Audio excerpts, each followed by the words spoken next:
ರಾಜ್ಯದಲ್ಲಿ ಸರ್ಕಾರಿ bus ticket ದರ ಏರಿಕೆ ಮಾಡಬೇಕು ಅಂತ ನಿಗಮಗಳು ಪದೇ ಪದೇ ಕೇಳಿಕೊಂಡಿದ್ದಾವೆ. ಈಗ ದರ ಏರಿಕೆ ಖಚಿತ ಅನ್ನುವಂತ ಮಾಹಿತಿ ಸಿಗ್ತಾ ಇರೋದು.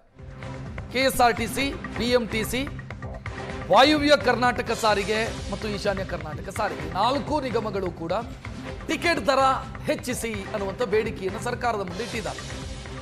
ಸುಮಾರು 7,000 ಕೋಟಿಯಷ್ಟು ಹೊಣೆಗಾರಿಕೆ ಇದೆ ನಮಗೆ. ಗ್ರಾಚ್ಯುಟಿ ಇರಬಹುದು, ಬೇರೆ ಬೇರೆ ಹೊಣೆಗಾರಿಕೆಗಳು, ಸಾಲ ಇರಬಹುದು, ಇದನ್ನೆಲ್ಲ ತೀರಿಸಬೇಕು ಅಂತ 7,000 ಕೋಟಿ ಬೇಕು. ನಷ್ಟದಲ್ಲಿದ್ದೀವಿ, ಡೀಸೆಲ್ ರೇಟ್ ಜಾಸ್ತಿ ಆಗಿದೆ, ದರ ಏರಿಕೆ ಮಾಡದಿದ್ರೆ ನಿಗಮಗಳನ್ನು ನಡೆಸೋದು ಕಷ್ಟ ಅಂತ. ಸೊ ಈಗ ದರ ಏರಿಕೆಗೆ ಸಂಬಂಧಿಸಿದಂತೆ ಸರ್ಕಾರವು ಕೂಡ ಯೋಚನೆಯನ್ನು ಮಾಡ್ತಾ ಇದೆ. ಎಷ್ಟು ದರ ಏರಿಕೆ ಮಾಡಬೇಕು ಅಂತ ಅಧ್ಯಯನ ಮಾಡೋದಕ್ಕೆ ಸಮಿತಿ ರಚಿಸಿ 15 ದಿನದೊಳಗೆ ವರದಿ ನೀಡೋದಕ್ಕೆ ಸರ್ಕಾರ ಸೂಚನೆಯನ್ನು ಕೊಡುವಂತ ಸಾಧ್ಯತೆ ಇದೆ. ಆ ಸಮಿತಿ ಏನು ಶಿಫಾರಸು ಮಾಡುತ್ತೆ ಅಂದ್ರೆ ಎಷ್ಟು ಪರ್ಸೆಂಟೇಜ್ ಜಾಸ್ತಿ ಮಾಡಬೇಕು ಅನ್ನುವಂಥ ಶಿಫಾರಸನ್ನು ಮಾಡುತ್ತೋ ಅದರ ಮೇಲೆ ಸರ್ಕಾರ ನಿರ್ಧಾರವನ್ನು ತೆಗೆದುಕೊಳ್ಳುವಂಥ ಸಾಧ್ಯತೆ ಇದೆ. ಬೆಂಗಳೂರಲ್ಲಿ ಇಂತಾದ್ರೆ, ಈಗ ಬಿಎಂಟಿಸಿಯಲ್ಲಿ ಇಂತಾದ್ರೆ ಸ್ಟೇಜ್ ಬೈ ಸ್ಟೇಜ್ ದರ ಏರಿಕೆಯ ಪ್ರಸ್ತಾಪ ಇದೆ. ಎಷ್ಟು ಮಾಡಬೇಕು ಅನ್ನೋದನ್ನ ಆ ಸಮಿತಿ ಕೊಡುವಂಥ ವರದಿಯ ಮೇಲೆ. 4 ನಿಗಮಗಳು ಕೂಡ ನಷ್ಟದಲ್ಲಿದ್ದಾವೆ. ಹೊಣೆಗಾರಿಕೆಗಳು ದೊಡ್ಡ ಪ್ರಮಾಣದಲ್ಲಿದೆ ನಿಗಮಗಳಿಗೆ. ಜೊತೆಗೆ ಈ ಶಕ್ತಿ ಯೋಜನೆಯ ದುಡ್ಡು ಸಕಾಲಕ್ಕೆ ಬರ್ತಿಲ್ಲ, ಸರಿಯಾದಂಥ ಸಮಯಕ್ಕೆ ನಿಗಮಕ್ಕೆ ಕೊಡ್ತಾ ಇಲ್ಲ. ಸರ್ಕಾರ ಕೊಡಬೇಕು ಶಕ್ತಿ ಯೋಜನೆಯ ದುಡ್ಡನ್ನು.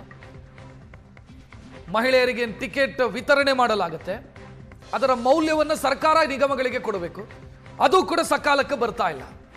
ಈ ಎಲ್ಲ ಕಾರಣದಿಂದಾಗಿ ಸದ್ಯ ಕೆಎಸ್ಆರ್ಟಿಸಿ ಸೇರಿ 4 ನಿಗಮಗಳು ನಷ್ಟದಲ್ಲಿದ್ದಾವೆ. ಟಿಕೆಟ್ ದರ ಏರಿಕೆಗೆ ಅವರಿಟ್ಟಿರುವಂಥ ಪ್ರಸ್ತಾವನೆ 44%, ಬಿಎಂಟಿಸಿ 33% ಏರಿಕೆಯ ಪ್ರಸ್ತಾವನೆಯನ್ನು ಇಟ್ಟಿದೆ.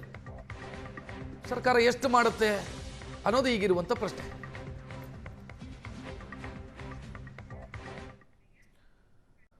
ರಾಜ್ಯದಲ್ಲಿ ಸರ್ಕಾರಿ ಬಸ್ ಟಿಕೆಟ್ ದರ ಏರಿಕೆ ಮಾಡಬೇಕು ಅಂತ ನಿಗಮಗಳು ಪದೇ ಪದೇ ಕೇಳಿಕೊಂಡಿದ್ದಾವೆ. ಈಗ ದರ ಏರಿಕೆ ಖಚಿತ ಅನ್ನುವಂಥ ಮಾಹಿತಿ ಸಿಗ್ತಾ ಇರೋದು. ಕೆಎಸ್ಆರ್ಟಿಸಿ, ಬಿಎಂಟಿಸಿ, ವಾಯುವ್ಯ ಕರ್ನಾಟಕ ಸಾರಿಗೆ ಮತ್ತು ಈಶಾನ್ಯ ಕರ್ನಾಟಕ ಸಾರಿಗೆ 4 ನಿಗಮಗಳು ಕೂಡ ಟಿಕೆಟ್ ದರ ಹೆಚ್ಚಿಸಿ ಅನ್ನುವಂಥ ಬೇಡಿಕೆಯನ್ನು ಸರ್ಕಾರದ ಮುಂದೆ ಇಟ್ಟಿದ್ದಾರೆ. ಸುಮಾರು 7,000 ಕೋಟಿಯಷ್ಟು ಹೊಣೆಗಾರಿಕೆ ಇದೆ ನಮಗೆ. ಗ್ರಾಚ್ಯುಟಿ ಇರಬಹುದು, ಬೇರೆ ಬೇರೆ ಹೊಣೆಗಾರಿಕೆಗಳು, ಸಾಲ ಇರಬಹುದು, ಇದನ್ನೆಲ್ಲ ತೀರಿಸಬೇಕು ಅಂತ 7,000 ಕೋಟಿ ಬೇಕು. ನಷ್ಟದಲ್ಲಿದ್ದೀವಿ, ಡೀಸೆಲ್ ರೇಟ್ ಜಾಸ್ತಿ ಆಗಿದೆ, ದರ ಏರಿಕೆ ಮಾಡದಿದ್ರೆ ನಿಗಮಗಳನ್ನು ನಡೆಸೋದು ಕಷ್ಟ ಅಂತ. ಸೊ ಈಗ ದರ ಏರಿಕೆಗೆ ಸಂಬಂಧಿಸಿದಂತೆ ಸರ್ಕಾರವು ಕೂಡ ಯೋಚನೆಯನ್ನು ಮಾಡ್ತಾ ಇದೆ. ಎಷ್ಟು ದರ ಏರಿಕೆ ಮಾಡಬೇಕು ಅಂತ ಅಧ್ಯಯನ ಮಾಡೋದಕ್ಕೆ ಸಮಿತಿ ರಚಿಸಿ 15 ದಿನದೊಳಗೆ ವರದಿ ನೀಡೋದಕ್ಕೆ ಸರ್ಕಾರ ಸೂಚನೆಯನ್ನು ಕೊಡುವಂತ ಸಾಧ್ಯತೆ ಇದೆ. ಆ ಸಮಿತಿ ಏನು ಶಿಫಾರಸು ಮಾಡುತ್ತೆ ಅಂದ್ರೆ ಎಷ್ಟು ಪರ್ಸೆಂಟೇಜ್ ಜಾಸ್ತಿ ಮಾಡಬೇಕು ಅನ್ನುವಂಥ ಶಿಫಾರಸನ್ನು ಮಾಡುತ್ತೋ ಅದರ ಮೇಲೆ ಸರ್ಕಾರ ನಿರ್ಧಾರವನ್ನು ತೆಗೆದುಕೊಳ್ಳುವಂತ ಸಾಧ್ಯತೆ ಇದೆ. ಬೆಂಗಳೂರಲ್ಲಿ ಇಂತಾದ್ರೆ, ಈಗ ಬಿಎಂಟಿಸಿಯಲ್ಲಿ ಇಂತಾದ್ರೆ ಸ್ಟೇಜ್ ಬೈ ಸ್ಟೇಜ್ ದರ ಏರಿಕೆಯ ಪ್ರಸ್ತಾಪ ಇದೆ. ಎಷ್ಟು ಮಾಡಬೇಕು ಅನ್ನೋದನ್ನ ಆ ಸಮಿತಿ ಕೊಡುವಂಥ ವರದಿಯ ಮೇಲೆ. 4 ನಿಗಮಗಳು ಕೂಡ ನಷ್ಟದಲ್ಲಿದ್ದಾವೆ. ಹೊಣೆಗಾರಿಕೆಗಳು ದೊಡ್ಡ ಪ್ರಮಾಣದಲ್ಲಿದೆ ನಿಗಮಗಳಿಗೆ. ಜೊತೆಗೆ ಈ ಶಕ್ತಿ ಯೋಜನೆಯ ದುಡ್ಡು ಸಕಾಲಕ್ಕೆ ಬರ್ತಿಲ್ಲ, ಸರಿಯಾದಂಥ ಸಮಯಕ್ಕೆ ನಿಗಮಕ್ಕೆ ಕೊಡ್ತಾ ಇಲ್ಲ. ಸರ್ಕಾರ ಕೊಡಬೇಕು ಶಕ್ತಿ ಯೋಜನೆಯ ದುಡ್ಡನ್ನು. ಮಹಿಳೆಯರಿಗೆ ಟಿಕೆಟ್ ವಿತರಣೆ ಮಾಡಲಾಗುತ್ತೆ, ಅದರ ಮೌಲ್ಯವನ್ನು ಸರ್ಕಾರ ನಿಗಮಗಳಿಗೆ ಕೊಡಬೇಕು, ಅದು ಕೂಡ ಸಕಾಲಕ್ಕೆ ಬರ್ತಾ ಇಲ್ಲ. ಈ ಎಲ್ಲ ಕಾರಣದಿಂದಾಗಿ ಸದ್ಯ ಕೆಎಸ್ಆರ್ಟಿಸಿ ಸೇರಿ 4 ನಿಗಮಗಳು ನಷ್ಟದಲ್ಲಿದ್ದಾವೆ.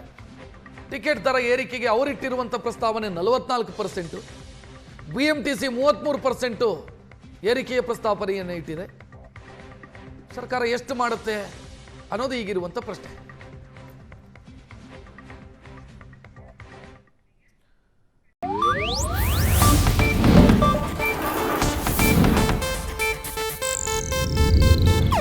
ಇದು ಏಷ್ಯಾನೆಟ್ ನ್ಯೂಸ್ ನೆಟ್ವರ್ಕ್ ಪ್ರಸ್ತುತಿ.